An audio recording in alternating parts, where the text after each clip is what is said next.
各位好，自由行上一集呢嚟到卓越 InTown，用優惠價試咗呢間正宗延邊朝鮮族風味嘅餐廳。如果想知點樣攞呢個優惠，就記得睇翻上一條片啦。我哋今日呢繼續嚟介紹呢個商場，究竟有啲咩睇，有啲咩食。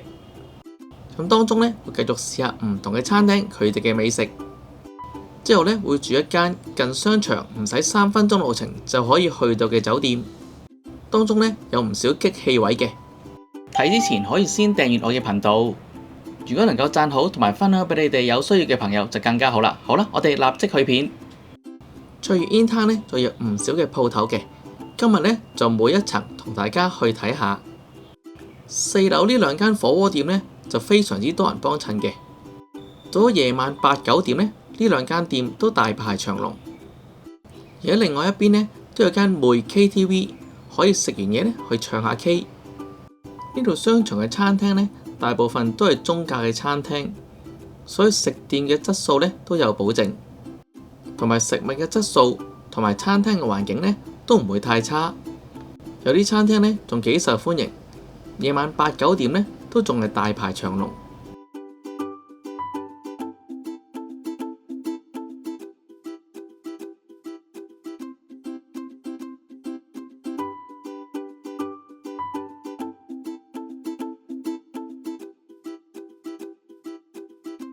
而呢間西塔老太太呢，就係到咗晚上都係好多人幫襯嘅餐廳，所以感覺上對面呢間中菜廳呢，就少顧客好多啦。但係睇佢嘅宣傳食品呢，應該都唔錯嘅。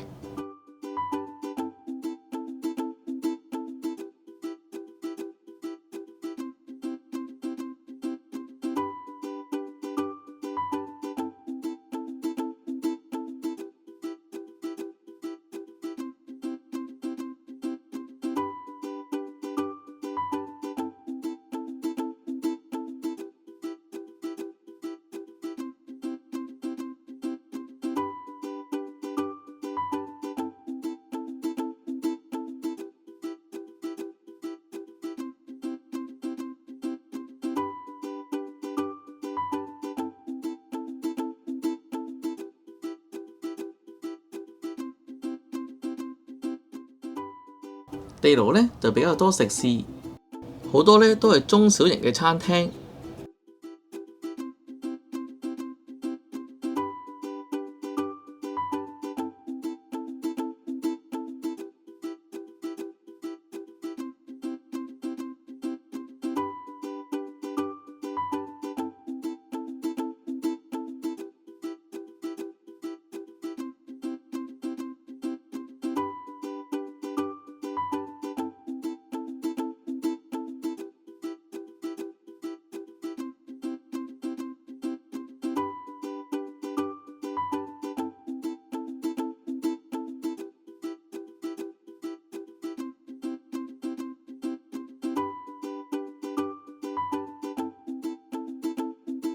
我哋今次呢就嚟試呢一間老碗會。呢間餐廳呢喺全國都有好多分店，喺國內呢好多商場都見到呢一間鋪頭。佢有啲紅棗茶可以俾你飲斟任飲嘅，暖暖地都幾易入喉。另外呢，有啲一次性濕紙巾、醋同埋呢圍裙可以俾你用嘅。而櫃桶裏邊呢亦都有啲碗、紙巾、筷子同埋牙籤可以俾你攞嚟用嘅。今次呢就嗌咗呢個老碗會 bang bang 麵33蚊，另外一款呢就係大片黃牛腱肉 bang bang 麵。佢啲麵呢都幾油㗎，佢煮完之後呢會倒一堆油落去，等我哋呢唔會黐住，咁樣就當然滑溜啦，但係呢就真係比較油膩咗一啲。咁食之前呢就要撈一撈佢先。裏邊嘅配料呢有蔬菜、番茄同埋一啲蛋。呢邊牛肉呢都幾腍嘅，咬落去呢又唔會話太鞋。其中一個麵嘅套餐呢就有呢個鮮烤羊肉串17個8兩串。呢個羊肉串呢係呢間餐廳嘅招牌菜之一。啲竹籤呢長過羊肉嘅1倍有多啊！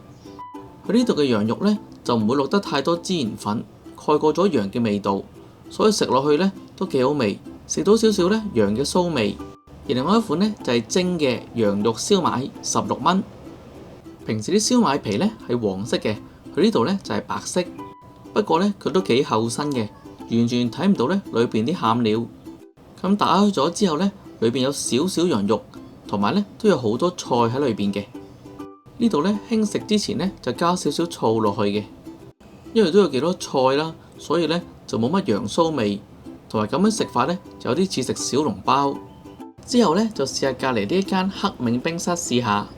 之前呢都食過一次㗎啦，今次呢就食下其他嘢。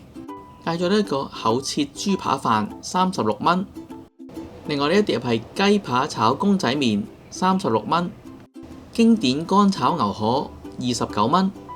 另外嗌咗呢杯咁得意嘅粉紅蜜桃波波乳酸菌19蚊。收藏打卡之後呢，仲送呢一個快樂爆漿雞蛋仔一件。個豬扒飯嘅汁呢都幾濃味嘅，唔會話太酸。雖然叫做厚切豬扒飯，但係呢塊豬扒呢就一啲都唔厚嘅。不過食落去呢都幾腍。呢個炒公仔麵呢都幾夠鑊氣嘅，不過我覺得呢鹹咗少少。呢件雞扒呢都幾脆口嘅，但係呢就只係得鹹味。如果有少少蜜糖呢，就更加好味啦。呢度啲乾炒牛河呢，牛肉係比較細件啲，不過呢就唔會韌。呢碟河粉呢，比我平時喺內地食嘅乾炒牛河明顯呢就份量少啲，不過呢都幾好食嘅。呢一間餐廳呢，喺大眾點評或者美團近來呢都有啲14.9袋30蚊嘅代金券，但係呢只可以喺下晝嘅2點至5點半可以用。不過呢，我問過經理，你可以呢下晝1點嚟食飯，2點埋單嘅時候呢，用呢張優惠券都可以，變相有5折嘅優惠啊！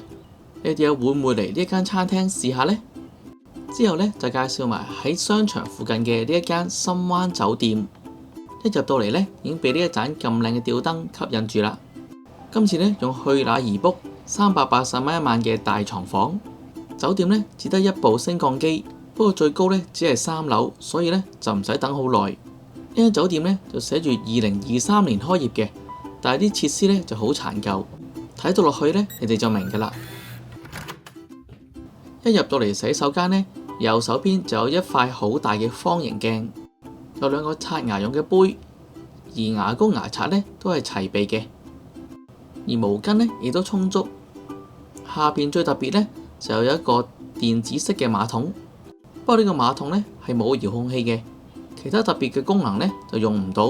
佢隔離呢就掛住咗一個風筒，呢度呢係有蓮蓬頭、花灑、洗頭水、沐浴露嗰啲呢都齊備嘅。而沖涼房呢，我可以望到出邊，不過有需要呢係可以拉翻個簾嘅。走廊呢度有一級㗎，好容易呢會棘親，所以建議瞓覺嗰陣時呢就開翻啲燈就安全啲啦。不過張床褥呢都幾舒服嘅，提供咗4個枕頭，我覺得呢都足夠嘅。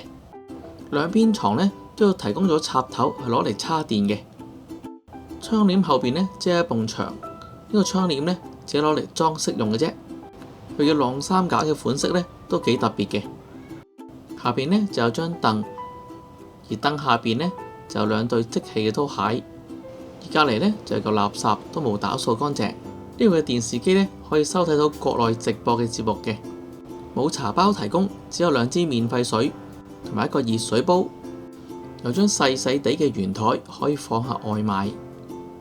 不過呢度最大問題呢，就係呢一個沖涼房嘅門係唔會閂埋嘅，應該呢係個門鉸有問題，沖一陣呢佢就會自己打開，非常之唔方便。另外呢，佢放毛巾嗰個籃竟然有啲不知名上手嘅衣物喺裏邊，感覺上呢就有啲恐怖啦。380幾蚊一晚嘅酒店，我覺得呢質素就真係比較差。雖然呢3分鐘就可以去到隔離呢個商場，但係呢真係唔推薦大家嚟呢一度住。好啦，今次嘅分享就去到呢度，我哋下集見啦，拜拜。